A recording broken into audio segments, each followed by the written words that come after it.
you guys doing out there? Are you guys ready for a crazy panel? All right, so listen. With all seriousness, though, we do have some ground rules that are very, very important for this panel, okay? So clearly, we've got a ton of people out here. There's no way that all the questions that want to get asked are going to get asked. Steph, once we get to the questions, she's going to be the one with the mic. All right? She's only going to be able to get to a couple of you. She's actually going to pre-screen questions so that way we make sure that the questions that you guys ask are only questions that we're allowing. Okay? So here is the thing I want to ask you guys. If you've seen the movie, raise your hand. Okay, now you guys that have seen it, put your hands down. Who has not seen the movie? Okay, you guys leave your hands up for a second, okay? The people who raised your hands first, I want you to look around at those that have not seen the movie yet. Out of respect to the individuals that have their hands up right now, we are trying to keep this spoiler free. So let's show respect to these people. This panel, hear what I'm saying when I say this, is all about positivity and all about these actors and actresses that are going to be coming up on the stage. That is all we're going to tolerate is positivity and showing praise for these awesome actors, actresses, and stuntmen. All right? You guys feel me? All right, with that being said, Steph, you can go back down and do your thing.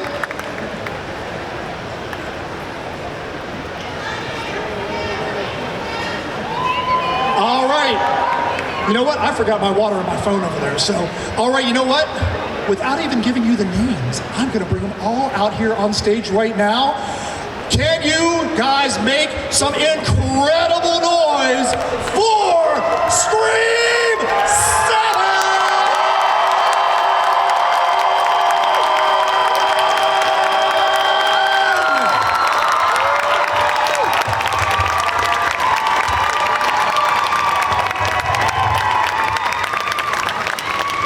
You know what? Hold on. Hey, Jeremy. My bad. This is supposed to be my chair. This is going to be your chair. Hey, guys. We had this planned.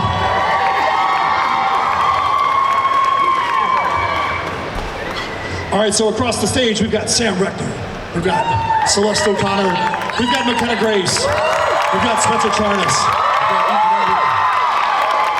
We've got Jeremy Connor. We've got Noah Garret, all from Scream 7.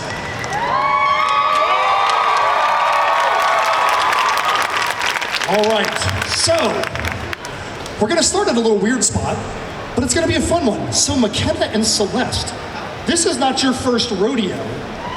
Scream 7 is not the first time you guys have been on set together. You guys did a little movie called Ghostbusters. So my question for you is this. Did either of you help the other one to get cast in this movie, or did it just happen by chance that you guys both went from Ghostbusters to Scream? It totally happened by chance, guys. Yeah. It was very spontaneous. It was very exciting to get on set and to be together again. I know, I literally had no idea. I saw the announcement that McKenna was in Scream and I literally immediately called her. I was like, McKenna, what? We're back in action. We were like, who are you playing? And I was like, I don't know, because I didn't know who I was playing at the time. So it was very exciting to get there and to find out that we were playing best friends. So Ethan, my man, talk about some perseverance. Ethan actually auditioned for Scream 30 years ago. I did. I can't remember if I auditioned for Kennedy's or Lillard's. I can't remember which one it was. I'm gonna guess it was probably for Kennedy. So think about how long ago it was, man. Talk about some persistence. It was 30 years ago. The man never gave up, and here he is on a stage at Scaradise. I was absolutely thrilled to get invited. And like our two friends here, I had no idea what I was doing, and my first answer was yes. So Sam, Yep. This is your first convention experience? It is. So tell us what it's like for you to be at your very first convention experience ever. And this is the crowd you're gonna be in front of for experience number one. How's it feel, man? Sounds like a pretty damn good crowd, doesn't it? Yeah. I mean, let's hear it for the people up the top. All right. No, it's amazing to be here. It's amazing to experience the first one, and what a group of people to do it with as well, right? So we're going to come back to McKenna now, because McKenna, you and that guy sitting right near you, you guys happen to be you and Spencer Charnas from Ice Nine Kills. Have you guys heard of that band? You guys just put out an absolutely kick-ass new song called Twisting the Knife. Why don't the two of you guys walk us through Twisting the Knife? I mean, I feel like you're going to be better at explaining the song than I am, because you're like the musical genius, but stop I'm a it. very big Ice Nine Kills fan. How amazing is her voice on that song, right? So, when I was 11 years old, I was actually in Florida, and I was on the beach, and my aunt came up to me and she said, there's this movie called Scream, and people are saying it's scarier than Halloween. And I went, oh my God, I need to see this. So my cousin Brandon and I went to see it that night. We were both 11 years old, and we were already big fans of Friday the 13th and Halloween, and we went into the theater, and as soon as the killer started talking about Friday the 13th and Michael Myers, I turned to my cousin Brandon. I was like, dude, this is going to be my favorite movie of all time. And so 30 years later, to be up with this very talented group of people and have a song in the film is absolutely incredible. It's an honor. Basically, we knew that Scream 7 was in production, and we were fans of McKenna. I had loved her in a movie called I, Tonya, where she played little Margot Robbie. So we wrote the song, we connected with her people, we pitched it to her.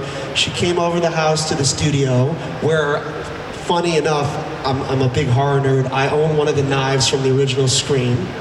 So she came over and she absolutely nailed it. Beautiful voice, and we worked on some lyrics with you, and it was incredible.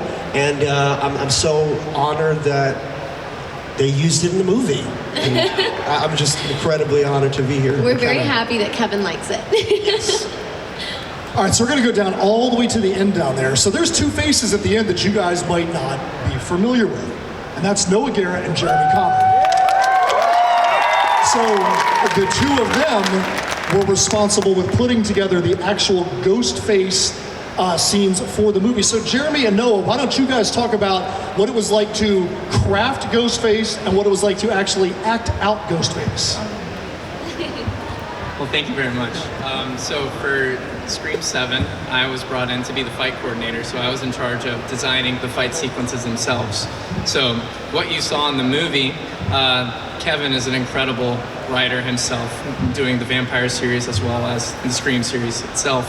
But for the most part, he had an idea of what he was looking for, but Kevin is such a team player that he really allows his departments to be able to figure out their side of things, and he's just such a team player, so it was really easy to be able to send ideas his way, collaborate and all that. But we had a lot of fun doing something called previs, where we would shoot the action ahead of time, and then from there be able to get things green lit or not. And so yeah, that's kind of how we ran things, is we would just shoot it ahead of time, see if Kevin was about it, and then we would move forward with the action to make sure it matched the tone of the script. For me, I got called about a week before shooting, and they were looking for a specific body structure for Ghostface. And so having specific structure. But yeah, so Noah and Jennifer Badger was the stunt coordinator they called, and she says, I have a week for you. We'll bring you in. If Kevin likes you, we'll go forward for a couple of months. If not, then we'll move on. And so it was kind of a big shoe to try to step into, to make sure I did everything like they wanted it to look. But Jennifer Badger, who was the stunt coordinator, and Noah had a really good sense of what he was looking for. Let me know. I watched all the Screams immediately right before I went in, just to take notes on the progression of the different Ghostfaces as they progress, because they're a little different if you watch the movies 1 through 6. And so I kind of got with them and got with Kevin and asked what they were looking for, what were the callbacks, what were the intents, and then just tried to fulfill that idea. Sometimes I would do stuff in the suit, and they would go, "Don't ever do that again. That doesn't look right at all." And then sometimes you just hit it and it works. So I had a blast doing it. When I saw the edit, it all came together really well. I had fun. You guys did a great job. Thank you. Thank you. Also, Spencer was really nice enough to call me out to the Ghostface you see in the Iceland Kills video is also me, and I got to go play into that. So that's a great segue because that's exactly where we were going to go next. So the Twisting the Knife video, do you guys know that there's actually 2 parts to that video? So in that video, Spencer has got a lot of cameos from a lot of Ghostface alumni. So Spencer, talk about the process of putting together the video, and then I have a very specific question for you about the video itself. It was an amazing experience. We always love having cameos in our videos. If you've seen ones in the past, we have the very talented Matt Lillard in our video for Laugh Track, where he plays himself, and it segued perfectly into the Twisting the Knife video. We had David Arquette, give it up for David, playing himself, directing the Twisting the Knife video, and we had, of course, the backbone of Ghostface, Roger L. Jackson, doing the voice. And then we had another interesting cameo in the video. Probably a lot of you guys are too young to know who the Jerky Boys are, but in the 90s, the Jerky Boys were the kings of prank phone calls, and they had all these different characters, and I thought, wow, wouldn't it be so amazing if we got the Jerky Boys on the phone with Ghostface? So I love that you love that. So Johnny Brennan, all right, you get it. It's a metaphor, Ethan. So we got the guy that created the Jerky Boys. His character, one of his famous characters, is Frank Rizzo, and he's also Mort Goldman on Family Guy. And just getting those 2 guys together and the synergy on set, and they were amazing.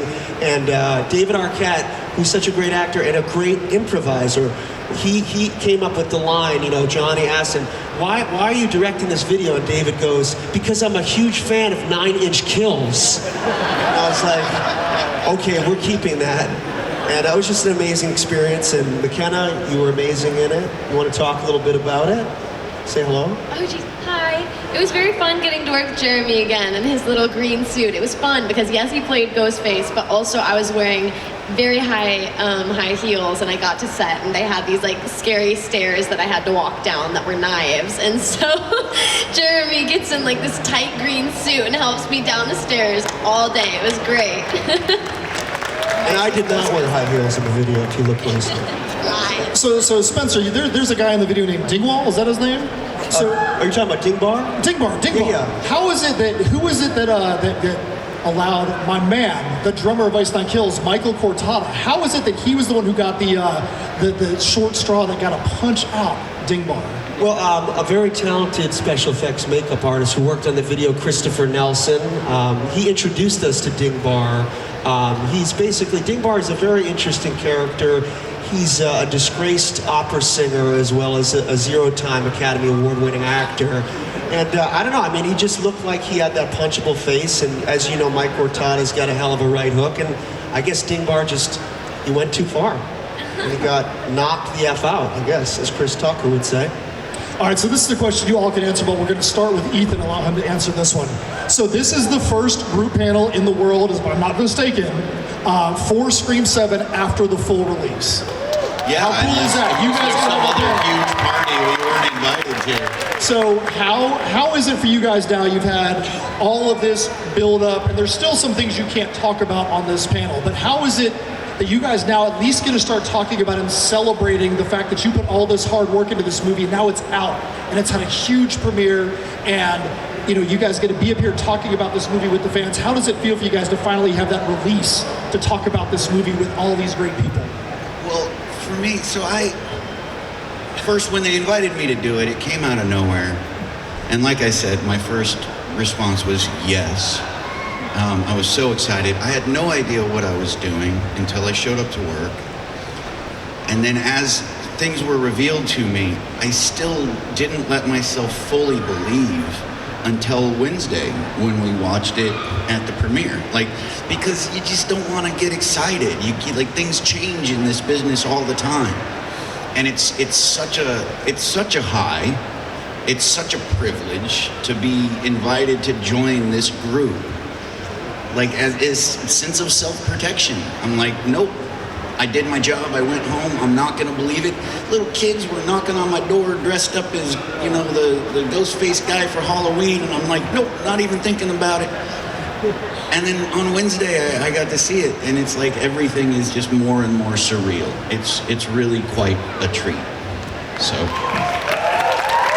I've been watching this guy's movie since I was a little kid. Empire Records, Can't Hardly Wait, That Thing You Do. So to be up here with you, buddy, is an honor. Personally, I love devil's candy.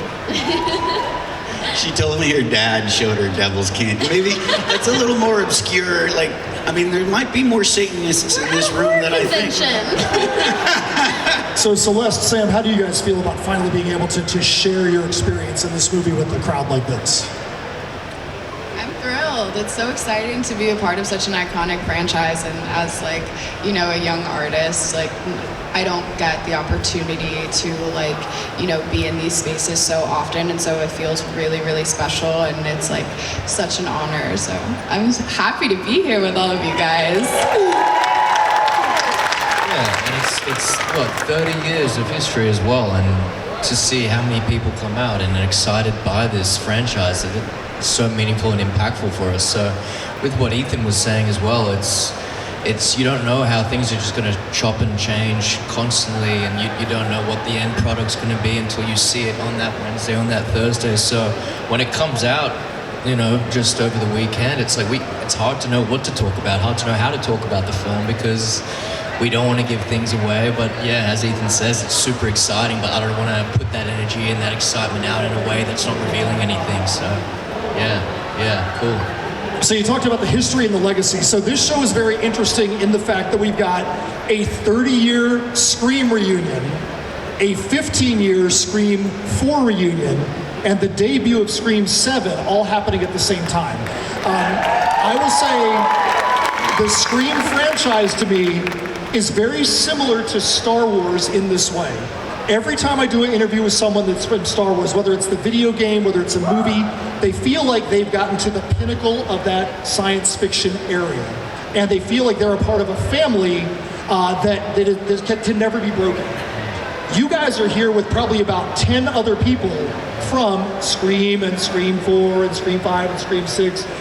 Do you feel like you guys are all part of that family? You guys have now entered into that family with them, seeing people that came before you in these other films that are here at the show. How has your experience been like seeing a Matthew Lillard or a Skeet Ulrich or you know, any of the others that are out here? Yeah, I'm going to butt in quickly before everyone else has something more articulate to say after, but just hearing what you're saying there and saying all those statistics, I feel like a school student that hasn't done their homework, so thank you for saying all that. But what you're saying with that, when we got to the premiere, when we see these Matthew Lillards and these David Arquettes and working with Nev, working with Courtney Cox, it's like, I'm, you know, speaking personally, a small piece woven into a massive history of 30 so years. It's crazy to just be a small piece of that, but these veterans in this franchise and these Star Wars franchises, not that I've been in that, but they're so welcoming and so open arms to a younger group of people or a new generation of actors to come in, and you feel immediately a part of that family. Yeah, pretty special. Anybody else want to comment on that? Because I'm sure that you all have your thoughts. I remember I saw a couple of our legacy actors between when we shot and the movie came out, like late last year. We were at a convention, and it was a 90s convention, so a few of them were there. And the first thing they said to me was, oh, hey, welcome to the family, because it was right after they said that I was a part of. And they're just so welcoming, they're so inviting.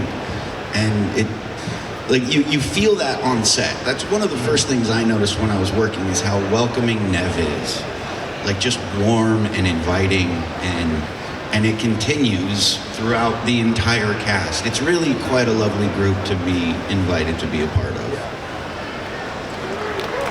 What about you, McKenna and Celeste? We're going to go to you guys next then. Yeah, I mean, I feel like I've been really lucky and like have had a similar experience on Ghostbusters, and like we both have had that experience on Ghostbusters where we were like totally welcomed by like Bill and Dan and Ernie, and so then when we got to Scream, we had that same experience with Nev and Courtney, and I just feel really lucky to have that experience, especially with you, McKenna. I know. It was very fun to get to be back together again. But for me, I'm like, I have, like 2 or 3 years ago at one of these conventions, I snuck into the Screamcast photo op with everybody, with like David and Nev and Matt and Ski, and so I have this picture of me just as a fan with all of them, and I know Matt and Ski because I have I'm like a fan. I've just followed them around these conventions and taken pictures with them for like the past 2 or 3 years now. And I remember I was talking to Matt after he did Five Nights, and I was like, you know, like I'm secretly like I'm going out for Scream right now, and he was like, tell them to bring me back. And I was like, well, I want to try and get the job first, but you know, I'll definitely say that. And you know, after I got it, he was one of the first people I told, and then after I got Five Nights, he was one of the first people I told, and then now with Scooby-Doo, he was honestly the first person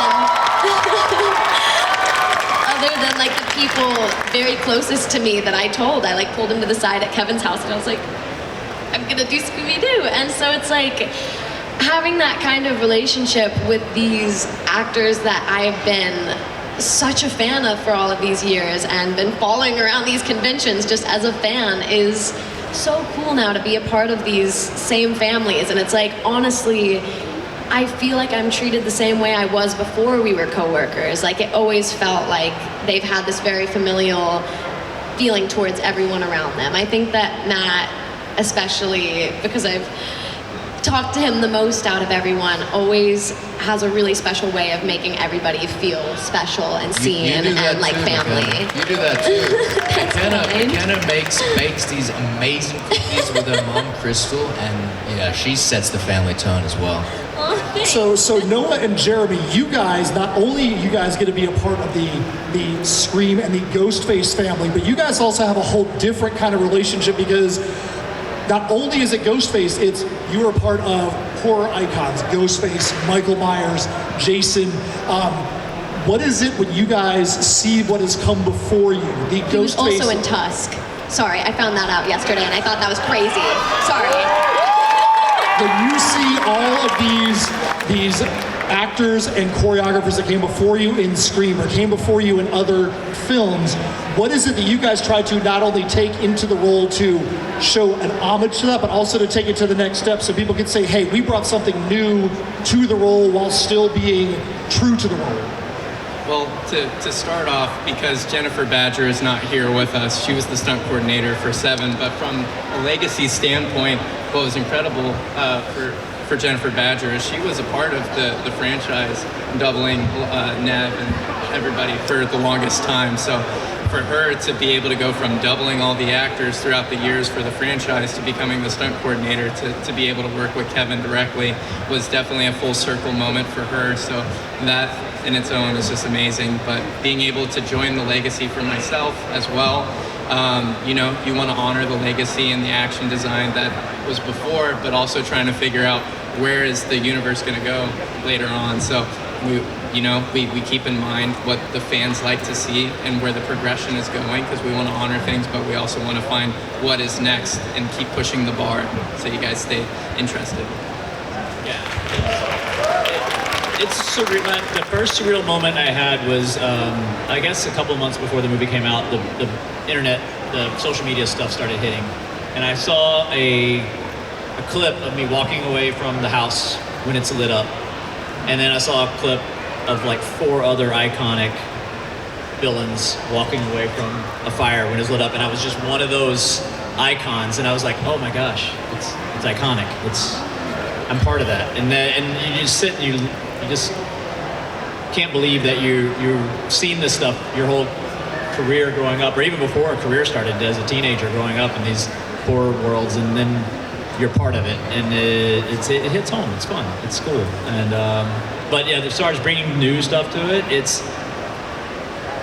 in respect. I just want to bring, from an action perspective, just bring the intensity, bring the passion of the action out. So like, I feel like this movie particularly, the action takes you for a whole ride throughout the movie, and it's a roller coaster ride. Sometimes it's really heavy, sometimes it slacks off, sometimes it comes back heavy. And I think telling a story with your action, not just doing action for action's sake, is continuing to tell the story with a nonverbal dialogue of action is the route that we as stunt performers want to take. That's our medium. And so the way we can do that is just pay attention to your storylines, be innovative in your techniques, and keep moving forward with that. And they told a story with a beer tap. Yeah. Also, though, I'd like to point out, like, you guys, you're not small guys, but you're not Arnold Schwarzenegger, right? You're not huge guys, but when you see this movie, the presence that you guys bring was so huge and, like, monstrously godlike, and that's a testament to how you guys played that role. So kudos to you guys. All right, so we're gonna see if you guys are gonna behave, which you guys have always been great. But I'm just saying, I'm reiterating about the fact that we want no spoilers at all. So Steph, where are you at? Steph has got the mic. So Steph is gonna find a couple, we're gonna do a couple of questions first.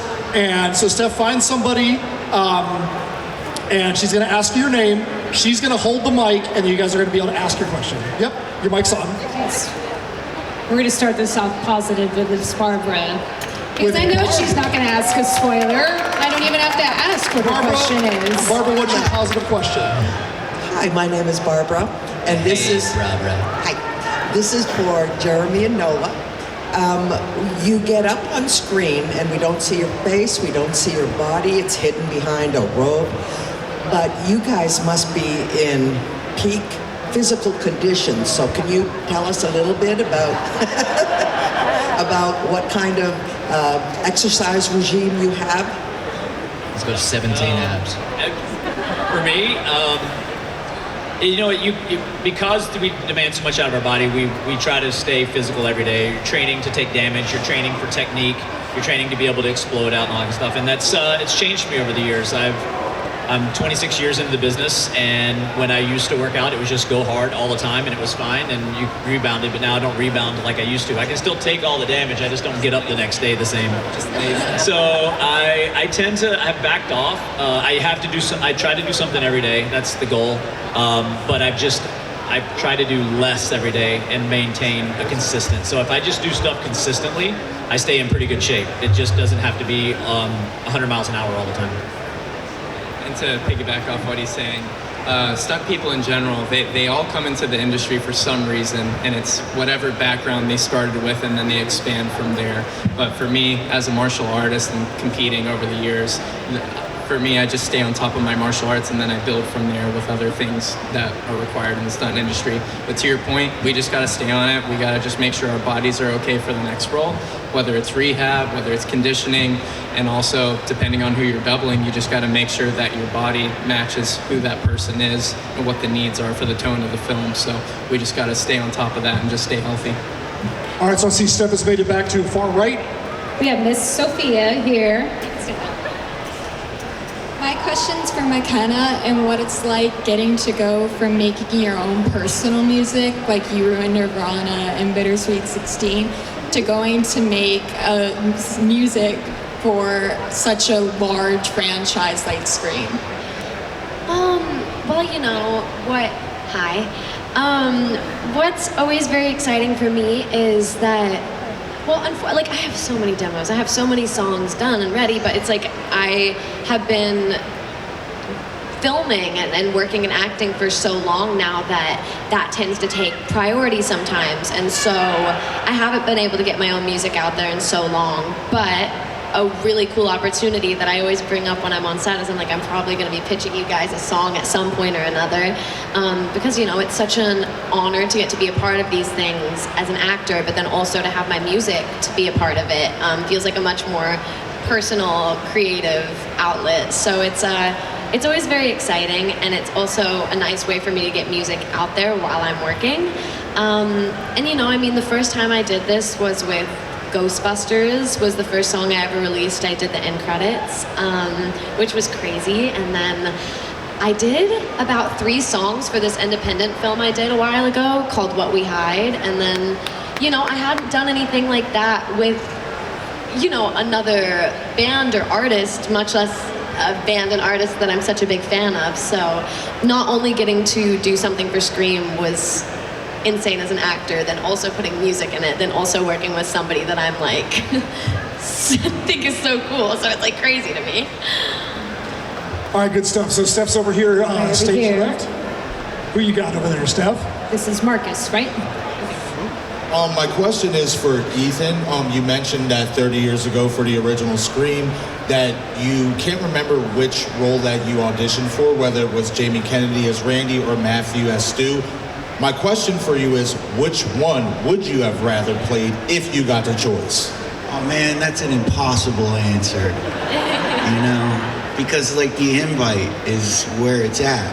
It's just being invited. Because when I read it, I immediately fell in love with it because to me, the thing that makes this so special, it's a lot like what you were saying. It's self-aware. It knows that it's a film. But it takes it seriously at the same time. Like, it doesn't know that it's a film, but it's aware of the tropes of horror filmmaking. It's like self-aware, it's meta. And when I first saw it, when I first read it, that immediately stood out. And of course, the people involved in the original. I'm an originalist. Like, that thing is incredible. It's like a great film. I'm just stoked to be here. All right, good stuff. Steph's made it right here to the middle, right here to the center.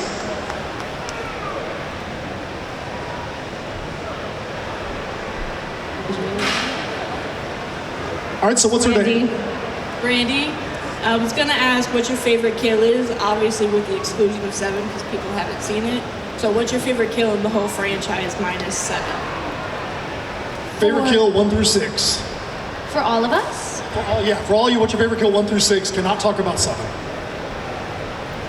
I mean, excluding the Drew, but you can't really top the Drew Barrymore kill. I mean, that's one of the most iconic kills in cinema history. What about the Dewey kill? That was pretty. Oh, man. That fucking hurt, man. If you say that's right? your favorite, then that's messed up. That shit hurt. Sorry, David.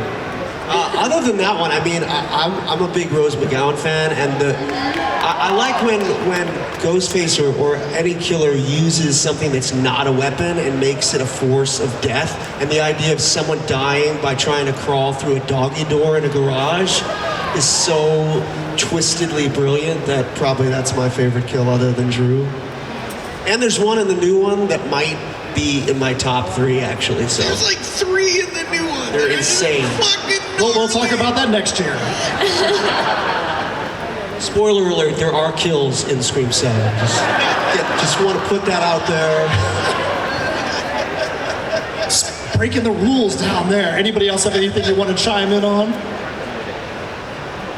I'm going to say that it's in 6 when he comes up behind the guy trying to get in the car and he just pops him in the neck real fast. It reminded me of Troy with Brad Pitt when he does the big dude at the beginning and he just runs up and pow!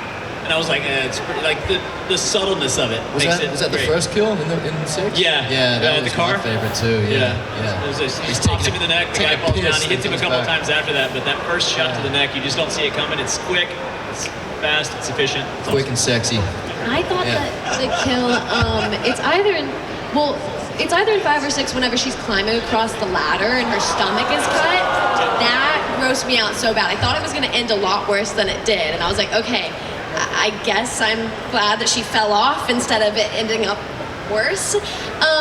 But also what got me was it's either in the beginning of 5 or 6, you're following the killer and he goes and gets Samara Weaving, which was a great kill, but then it's like you think you're following Ghostface and then he takes off his mask and then he gets killed. And I thought that was very fun and genius. All right, Steph's over here, stage right again. We have Kendall.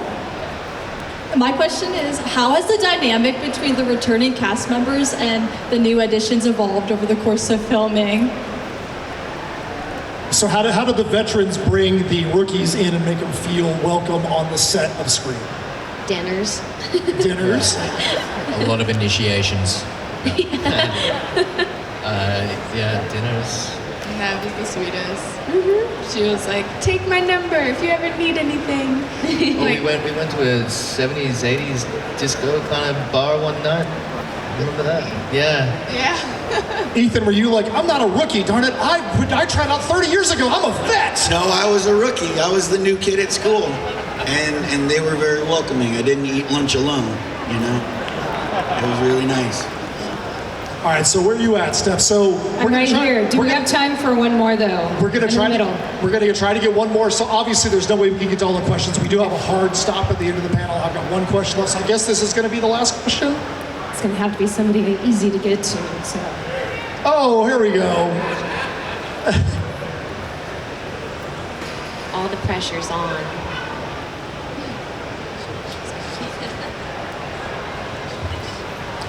Hi, my name is Charlie, and my question is, what's your favorite Scream movie that's not 7? What's your favorite Scream movie that's not the one that you're currently in? The original has to be. Yeah, agree. Everybody's gonna say the original. You gotta pick one other than the original. Other than 1 and 7. Because man. everybody's gonna pick the original. I liked 3 with Courtney Cox's little micro bangs. I thought that Yes, the bangs, that's right. The micro bangs. That's right. They look like Mark in Empire Records, like real shit.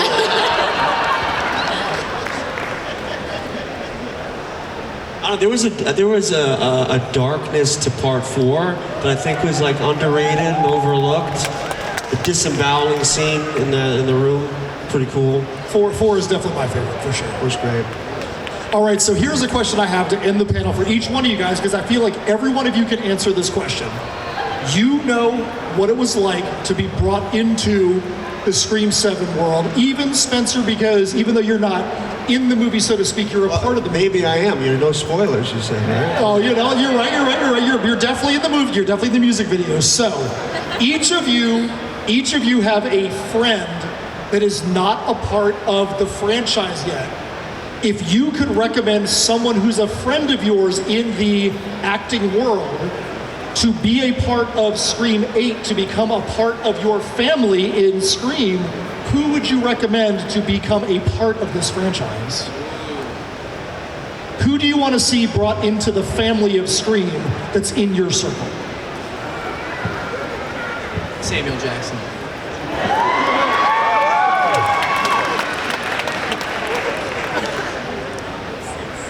Will Ferrell. Will Ferrell. Wait, you know Will Ferrell? He's my neighbor. Dude. Anybody else have any other friends? Maybe like to someone see? from this, like who's at this con, an actor from this con. I would say Rowan. Shout out to my boy Rowan. Rowan's awesome. Yes. He was amazing in Halloween Ends and Silent Night, Deadly Night. He'd be awesome. Yeah, do you guys know Ty Simpkins? Yes. He'd be great. Iron Man. I would have to bring in Catherine Newton from Freaky. I can't think of a specific cast member, but I have had a recent fantasy where Scream 8 is actually a stab movie. Like the whole movie it's just stab. Right? Yeah. All right, so we have had a great time. I know some of you guys are going to be going to the showing with Matthew Lillard tonight. I can't wait for you that have not seen the movie to be able to see it. So one of the things that we do at Scaradise, which is one of our traditions, everybody on this stage, did you just hear him say Corey? So our show photographer's name's Corey. So in your best scary movie voice, we all need to summon Corey so we can come up here and take a picture on the other side with this awesome crowd. So you guys ready? On the count of 3, we need you guys to summon Corey. Are you ready? 1, 2, 3. Corey!